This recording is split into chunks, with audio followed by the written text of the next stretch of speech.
Can you talk about seller financing? Can you talk about non-recourse finance? Like explain that to the audience if you can.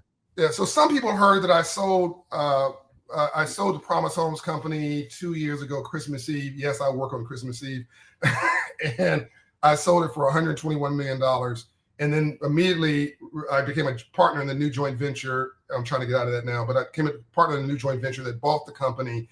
And we got a $200 million facility from Barings, which is an institutional provider. I'm told it's one of the largest facility, non-entertainment, non-publicly traded in the country. That's non-recourse debt.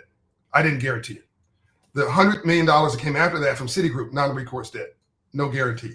So once you get to a point where you're doing so if you're buying one small nail salon, it's a personal guarantee. If you're doing a mortgage on your house, it's a personal guarantee. The house that I'm in now, it's in an LLC, but I had to personally guarantee it. It's my personal home. So if you're doing something small and boutique, it's personal, you're going to have to sign a personal guarantee. But if you do something that has institutional pedigree to it, I own 700 homes, owned 700 homes. I still own part of it. That was institutional. And as a result of that, I was able to access lower cost institutional debt where they're banking on the cash flows for the business. It's secured by the assets of the enterprise, which were, in this case was the homes.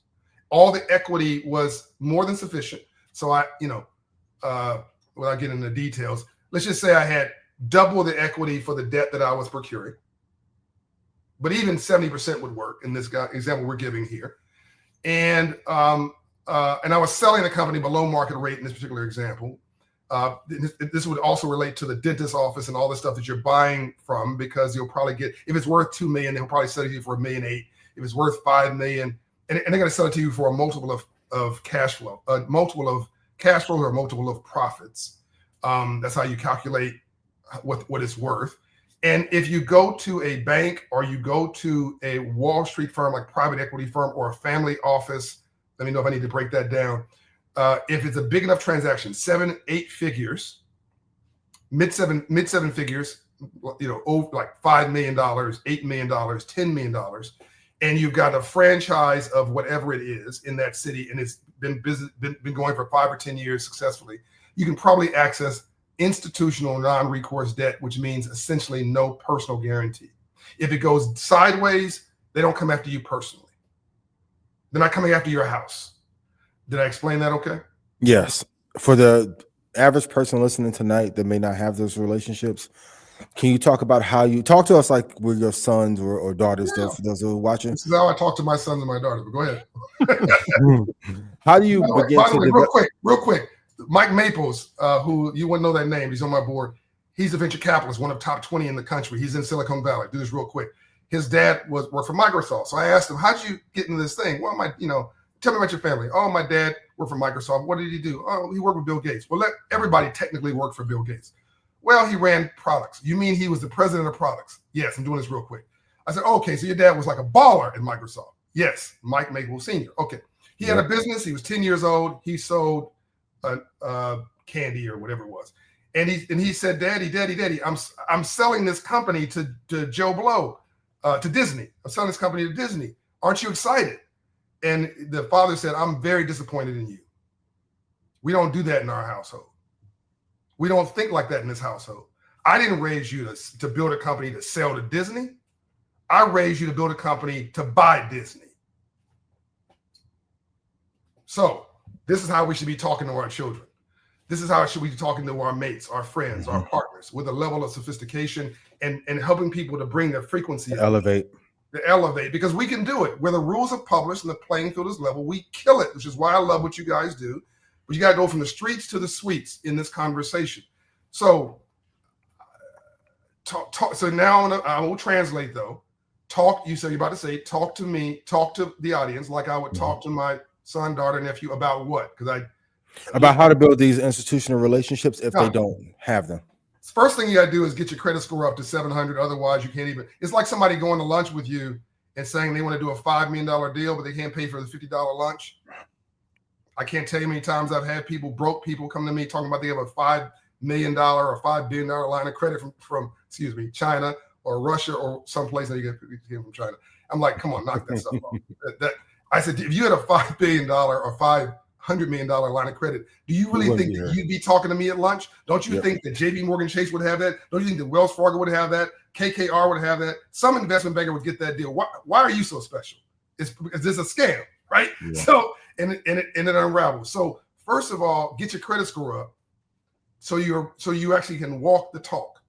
If you can't do a $50,000 deal, don't be talking about a $5 million deal. Knock it off. So get your credit score up to 700. The average credit score for Black folks is 620 across the country. I've done that through our Hope Financial Wellness Index. You put your zip code in, I'll tell you your credit score wherever you live. Get your credit score up, get your vibration up. Don't go to the local bank branch.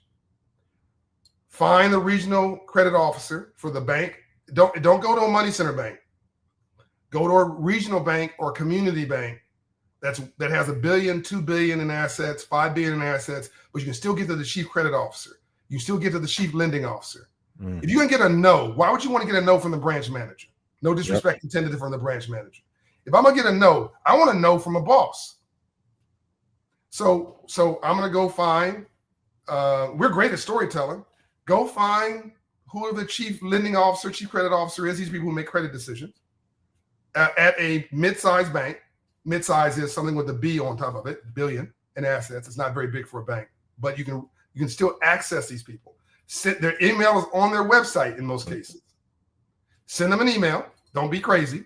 Send an email. Hey, I'd like to buy a business in town. I've read your resume, your background. You seem like a very interesting person. I'd love to meet you. Here's a little bit about me. We're great storytelling. Most people will give you 15 minutes. So either do it virtually, do it in person. Build a rapport. Don't go in there and ask for a transaction. Don't go in there bragging about yourself. Don't go in there with your hand. Go there and find something personal about that person. Look at the photos behind their desk. Ask them about their wife, their husband, about them. No one asks them about them. Build a personal rapport, a warmth. And before the end of that meeting, that person will say, hey, by the way, thank you. This has been a great meeting. What were you here for? What do you need? What do you need? Now, the door is open. And you say, well, actually, thanks for asking. I really enjoyed meeting you. By the way, you got to be authentic about this. Can't be a game. I really enjoyed meeting you. Yes, in addition to that, I'm trying to buy the dentist's office or whatever. Okay, well, let's get you with somebody. Now, that's changed everything. Because this person's job is to say yes. The person in the branch manager, the person in middle underwriting, middle management at a corporation or a bank or a lender, their job is to say no. Why? They don't get fired for saying no. They get fired for saying yes to the wrong thing. Yep. So the answer is no. You need to go to somebody whose business it is to say yes. That's a C-suite executive. I'm just doing this quick because we don't have a lot of time. So you go to because I want to get a no. I get a no from the top. So relationship capital is everything. Why does somebody go to Harvard? Because Harvard's going to make you 3 times more smart as a state university? No, it's because the class of 2025 at Harvard is going to hook each other up for the next 50 years. Yeah, that's why you go to Harvard. Mm-hmm. Country clubs, fraternities, sororities, universities. It's a club. I can't mention where I was last week, but that's a club. You guys probably know what I'm talking about. It was in Idaho. Milken Conference, it's a club. Mm-hmm. Clinton Global Initiative, it's a club. You want to be part of that club. You want a relationship capital because they're going to hook up their friends. If you see a board of directors with all white 65-year-old men, don't assume that's racism. It might be discrimination. Discrimination is I'm discriminating against you to do something else. But if I grew up with these guys and went to college with them, we chased girls together and we lied together or whatever at school, and I need to hire somebody who's a treasurer. I'm the chief financial officer. I need a treasurer. And I got 3 applications on my desk. One's a black, eminently experienced. One's a white woman, eminently qualified. And then the third one's a white dude I went to college with who chased women. And he didn't tell me when I cheated on a test. Which one gets hired? This is a white male now in this example. The third one. Yeah. That's discrimination. It's not racism. By the way, that's the way the world works. You have a barbecue, you invite black people to your barbecue. Are you racist? No. Are you discriminating? A little bit. I mean, it's your friends. So you're doing what's comfortable with you. We got to break up the comfort and insert us. That's why I loved you guys going to China and Africa. I've been to 100 countries. You don't go, you can't know. So this AI thing and this capital markets thing and the financial literacy thing, which I believe is a civil rights issue of this generation, financial literacy and AI literacy is everything, 100%. These pieces plus relationship capital can transform Black America in 5 years. This is the third reconstruction we're in right now, in my opinion. Mm-hmm.